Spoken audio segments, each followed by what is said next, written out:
that's a question that you might want to ask the Department of Commerce.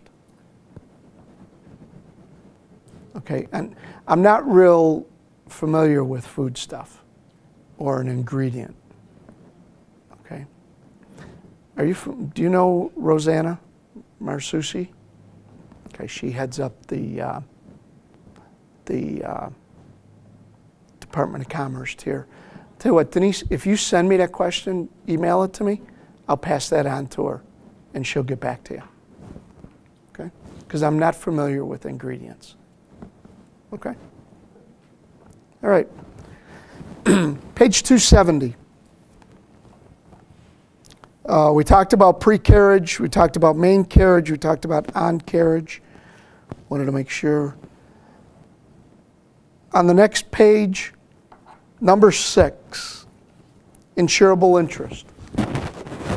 I like 2 INCOterms have insurance in them, but as a buyer, as a seller, you can always purchase insurance.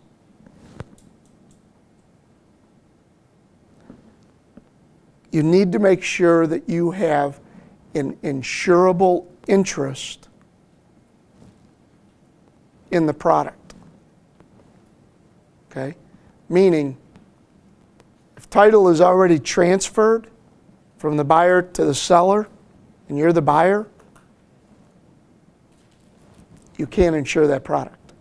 The seller can, vice versa. You have to have an insurable interest.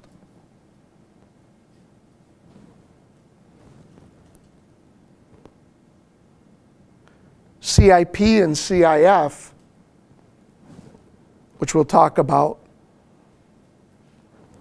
the seller buys insurance for the buyer. Can do that. Okay. Number 8, we've pretty much already talked about export and import customs clearance. Well, we talked about the export side, and that's the AES. Import customs, we talked about importer of record.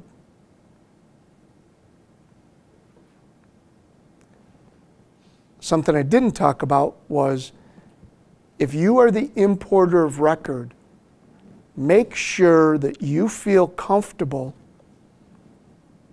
with the HTS numbers, that your product is being classified properly. Because you're the importer of record. Here's the trick. If you're buying from a vendor in Asia and they're saying, we'll take care of the HTS number for you, here it is, more times than not, they're identifying that product with an HTS number that is the cheapest for them to get it out of their country.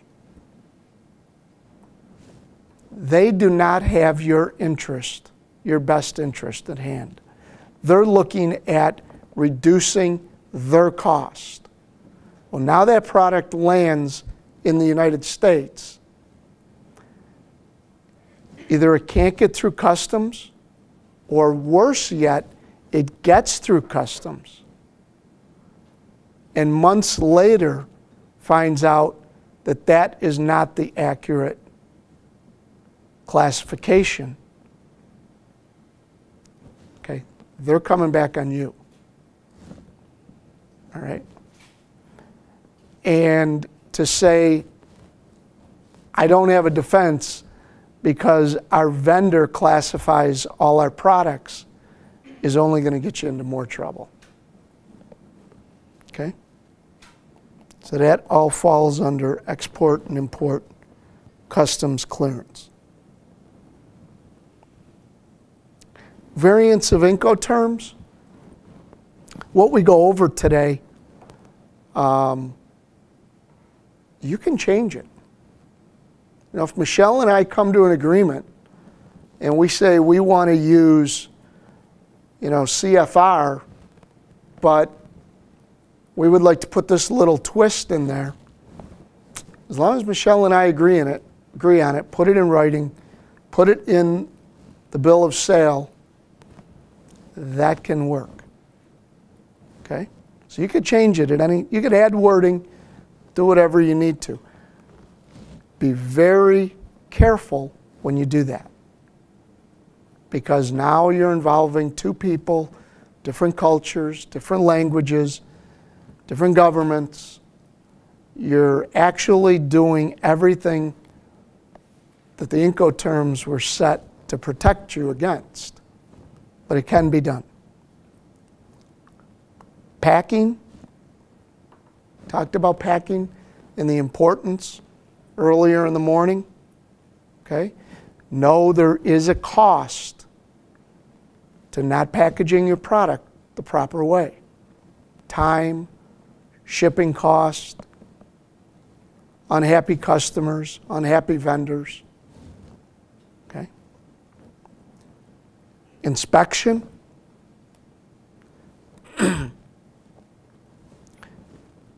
Make sure you know what products are being shipped.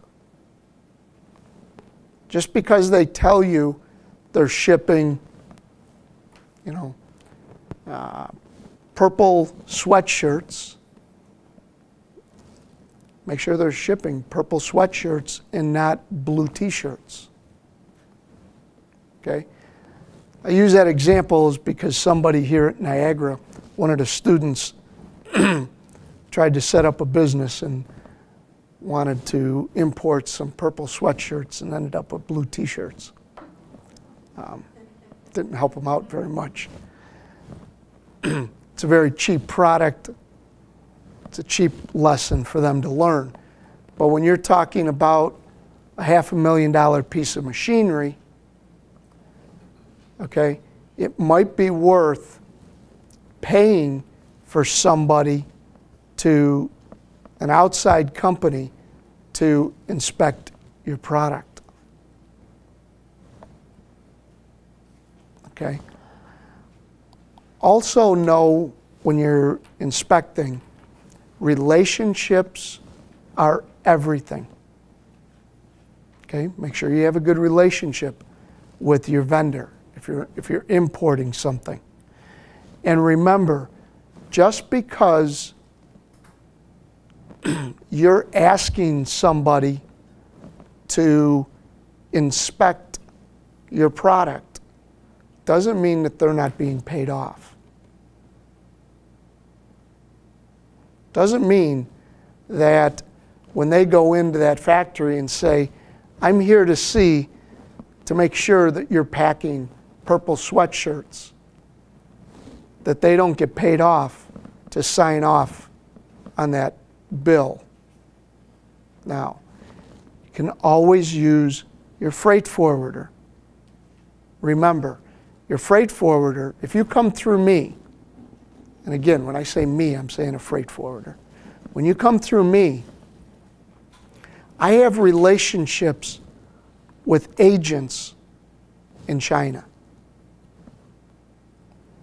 If they tell me, if Denise comes to me and says, Mike, we want to have our product inspected, I say, okay, and I set you up through our agent, that person gets paid. That person is not going to get paid off because there is too much business at stake.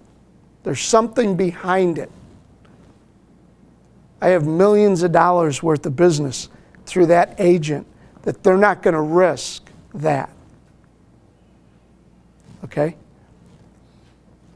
Versus Denise maybe paying somebody $100. Okay? So when you do get your product inspected, try to use the most influence, the most power that you can, and put yourself in that position. Can I be bought off? Put yourself in that person's position. All right? My agent is not going to be bought off because they're not going to risk my business. Okay? So use your freight forwarder. They can help. Passing of risk and cost. Okay? We talk about that. And that's all INCOterms are. Passing off your risks and your costs. Okay?